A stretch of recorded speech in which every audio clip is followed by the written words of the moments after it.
Hi guys, this is ArtCrusader, your friendly neighborhood build creator. Today I showcase my Manifest Armour Forgeguard, a build that allowed me to hit level 100 in hardcore for the very first time in last epoch. The build is very freaking tanky, while being highly mobile and dishing up big DPS numbers against bosses. If you are looking to play hardcore, or looking for the ultimate single minion, even in softcore, this build is for you. Let's talk about the main skill maybe. Manifest Armour. It's a minion skill that uses your armor to bolster its own stats. It will use your gloves, your body armor, your boots and your helmet with increased effect and also benefit from all stats on your main weapon. It's also very beefy and will tank even big AoE hits, so you don't have to worry about it dying, maybe aside from arena. We'll talk more about the skill and the interactions in the gearing section, but I'll show up the passives maybe, so you get a little bit of an insight about it. So it is a minion skill. As such, it will have the minion tag and also scale from strength and attunement, granting it increased health and damage. It has quite a lot of base health, so if we scale that up a little bit, it would be very tanky and also benefit a lot from health regen. We have these passes over here, which will make Manifest Armour use your armor, basically, with increased effect. So if you see stats from boots plus 300%, that means it will gain 400% of, e.g., your movement speed on your boots. If that's 20%, it will have 80% movement speed, etc, etc. It works with all the stats that are on your gear, except for maybe minion damage, which will not double dip if that's what you're thinking, since our Manifest Armour will not be summoning other minions. But we also take thick padding, which will give it stun immunity, which is quite strong, since if it doesn't hit, well, it doesn't deal damage, and that's quite bad, isn't it? We have Force of Impact, which will further grant more melee physical damage for Manifest Armour, depending on how much armor we can fit on our chest. And we also get some increased damage and, well, it will use our mace. Well, it says mace, but it will use any weapon that we put on this character, even if it is a polearm, which is where we get all the base crit from to get the big heavy hits in. Moving on, we have a skill called Vengeance. Vengeance can have many uses. In this case, however, we use it mainly for bolster, which makes us take 30% less damage for 2 seconds after using the attack, as well as shredding armor with increased effect. This will further increase the damage that our Manifest Armour can deal, and it interacts quite well with Sentinel passive, Time and Faith, which will give us back mana on every attack. This works even if we don't have a target, so feel free to use this whenever you need a little bit of mana. Our third skill is Manifest Shield, or, well, Ring of Shields, which will summon 7 shields around us that spin and block moving attacks and projectiles. And it will provide healing per shield with increased effect. I did the calculation on this with about 200% healing effect, which is not too hard to reach. It will heal us for about 220 health per second, which is on top of our already prominent health regeneration. So this is something you want to keep up at all times. As our fourth skill, we see a Lunge, which is our movement skill. Now, you don't see it on my bar currently, because we will be switching between Lunge and Sigils of Hope, which I will be going over in a second. Reason for that is, while running through regular echoes, you will want a little bit more mobility while doing boss fights. You don't need the movement skill since you're very tanky and you can dodge most of attacks by just walking, and instead use a skill that provides further defense and damage both for you and the minion. So Lunge basically has 2 nodes that are interesting. The first one is Double Strike, which will give us an additional charge. The other is Unstoppable, which makes us invincible while lunging. Now, this is quite neat, especially if you're traveling for a longer distance, since you will be able to dodge, basically, some lethal attacks that might otherwise hurt you quite bad. The other things on here are basically just some fillers, just the best things we could get. Not really important at all. We get some cooldown recovery over here, but everything else on this tree is basically not as important as these two nodes, which you will want to rush. The other skill here is Sigils of Hope. Now, this skill is basically a stacking buff with a duration. It will grant us health regeneration for every stack. We will have about 4 of these. You will have 3 or 4 up at all times, depending on how much you can cast it during boss fights. And it provides a ton of armor. It will give us 200 armor base per active sigil, which we further scale up through e.g. Juggernaut Stance, Strength, and our other passives. It also bolsters our manifest armor with increased damage, since it will grant 30% per active seal. And we can consume sigils and gain a large chunk of health. So every time this is being consumed, we will be granted a big chunk of health. This is quite substantial, and you should not underestimate Sigils of Hope. The last skill that we use is Juggernaut Stance. Now, this is indicated by the aura around us. If I were to put it off, it would look like this. There are no icons whatsoever. Something that I hope that the developers will change in the future. But for now, well, this is what we have. The skill itself is very, very strong for not needing to put any points into it. It will give us 50% more armor, and we take 15% less damage while it's up. It will also reduce our crit chance by 15%, as well as our attack, cast, and movement speed. So you will notice a difference when you're just walking around. So what I like to do when I just run regular echoes is I turn it off for a little while at least. I will turn it back on when there's enemies around, of course against bosses. But you see the difference over here. With it on, we have about 50% reduction for armor. With it off, it's 39%. And this further increases when we have Sigils of Hope up. Now, we also are granted armor every time we get hit, so you will be seeing 10k, 12k, 13k armor, about 80% damage reduction for this alone, on top of our regular damage reduction. So definitely don't forget to turn back on your Juggernaut Stance. It's quite important. Okay, let's talk about the gear, I guess. We are using Manifest Armor, so that means our boots, our gloves, our body armor, our helmet will be used by Manifest Armor. So what do we put on there? Well, let's talk about the one unique that we put into this build. Salaran Step. This can roll anywhere from 78 to 95% crit multiplier, which is also increased by the passives. So that means you can get up to 4 times 95% crit multiplier, which is 380% crit multiplier for free. We also get up to 38% movement speed, so you make an estimate on that. Of course, and that's something I'm quite aware of here, there's also minus 75% physical resistance on this, so our Manifest Armor will take some heavier physical hits. But yeah, that's a trade-off. For the most part, we build it very defensive, so you should not fear for it. In fact, I will show gameplay later that shows that this thing is quite tanky.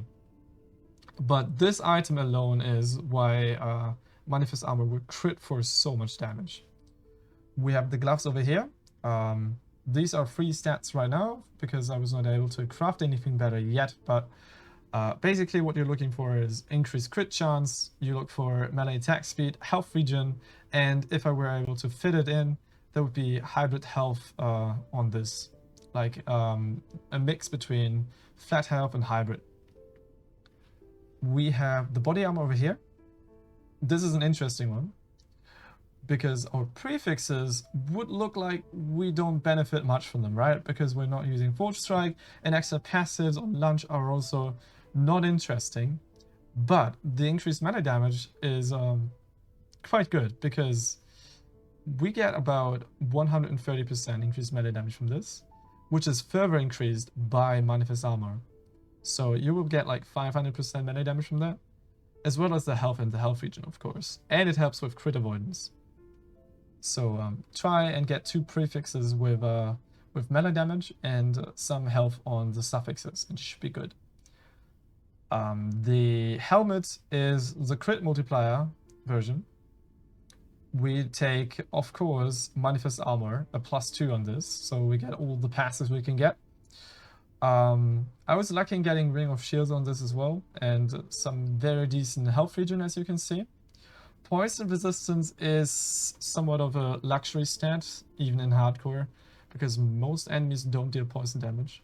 And the one poison damage that is potent will be pools that are on the ground, and you can just step out of those. But if you can get some poison res on your gear, it's not a lost stat at all. And yeah, just get it in there if you can. The weapon is quite important. Now, this doesn't get increased by your Manifest Armor, but it will be used by 100%. So what do we see here? We have 6% melee crit chance, and we have 9% base crit. This is why our Manifest Armor will be able to crit 100% at the time if built correctly. And also we add some more crit multiplier, and the mini melee damage, of course, is quite good. Try to get as much armor shred as possible. Now I only have a T1 roll on this one because I was trying to get the other stats as high as possible, but if you can get more, that's always better. The accessories are looking like this. We are using turquoise rings if possible. You can also use gold rings if you're like a little bit scuffed on your gear or just building up your defenses. But if you're looking for endgame, every ring can provide you with 30% crit multiplier, which is quite strong. You're looking to get health and some resistances on this always also, and well, mini damage or stats like strength and attunement are also well received. The amulet, on the other hand, you always want to have some health on this. I chose to get healing effectiveness and health region as well, and mini damage never hurts. So you have like some flexibility here, because you could also fit in another resistance if you need one. The relic should be one with resistances, so I chose the Argent Crest, which gives cold and lightning res. We have a good bunch of necrotic res and healing effectiveness on this one. So also a flex item, and just get the stats that you need on this, and make sure that you don't get health on this one if you can get it elsewhere, because we're already tanky enough. And getting some extra stats such as endurance or resistance will be well received.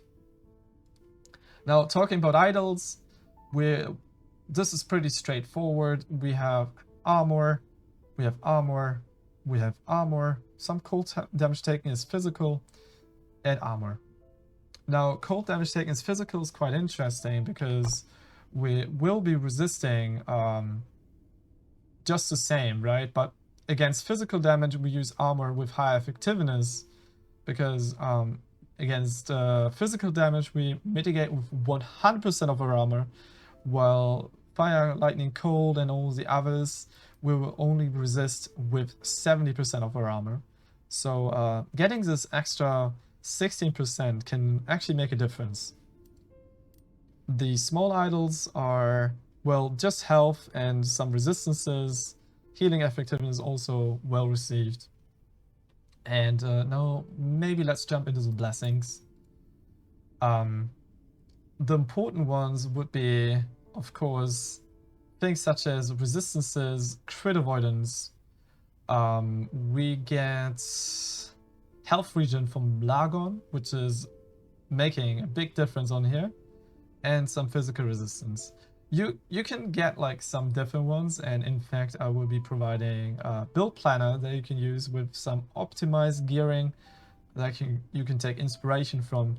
In general, the most important thing on here would be this one and this one, because this will provide a lot of defenses and allow us to free some suffixes that we can use for other things. Now, for the passives, the Sentinel tree is quite straightforward. We're picking up Vitality, we're picking up some resistance and strength, we're getting armor and less damage taken from nearby enemies, and we're gaining Time and Faith, which is our mana sustain. Now, this one is quite important, so definitely be getting this one. And then we jump into Forgeguard. Now, this tree looks a little bit different from some others because, well, we're not doing the damage here. So, we actually go through the loops and put a lot of points here. You'll be asking yourself, why is he taking Shield Breaker, which gives you mana costs for throwing attacks and some weird things? This is a lot of initial investment. And we put 5 points here because, well, Hammer and Anvil would give us 25% less damage taken. It also makes us deal less damage, but that's not a problem because we never exit the Anvil stance because it is activated by a throwing attack, which we don't use. So we will permanently be taking 25% less damage thanks to this thing. We also pick up physical resistance when hit. That is why you don't see that is why you don't see a max physical resistance on this one. I try to get physical resistance anyway because the initial hit you first take will be lower on the resistance part, but after you get hit, basically it doesn't matter. So this is also part of the reason why we have so much armor together with Forgeguard, which gives us 3% increased armor for every hit we've taken in the last 10 seconds. So yeah, keep that in mind. The more you get hit, the more tankier you get. This one is specifically for Manifest Armor, so we take all the points in there. It's a lot of base physical damage for it. We take increased health and strength over here, and we pick up 3 points in Shield Crafter, which gives us minion armor and health, and also, well, 3% chance to cast Ring of Shields, which is almost I can't English. It's almost not important. But yeah, we this is like some points you take later, since you have to do some initial traveling here also. But this is something I took way later down the road. Because we also have Paladin over here, which gives us some good resistances and attunement, as well as vitality, health, and more health and resistance. So we just use these to get some of our resistances back up and further increase our defenses. And that is the basic rundown, basically. Yeah, we have a little less health than we could get.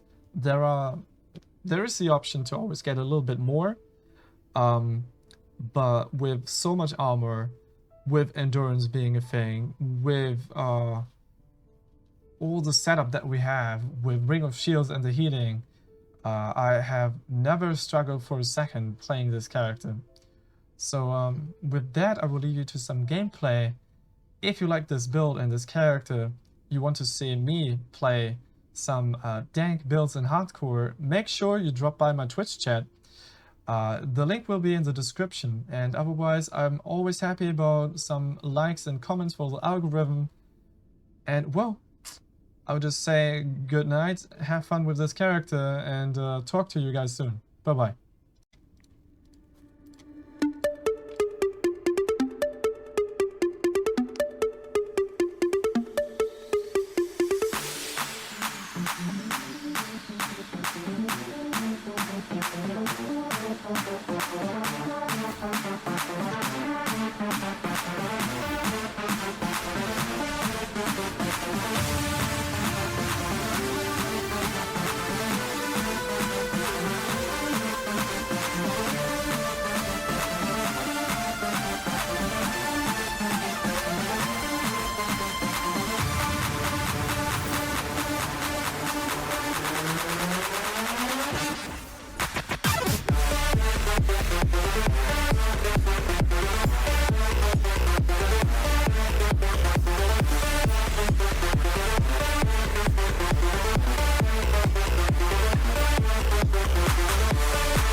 you.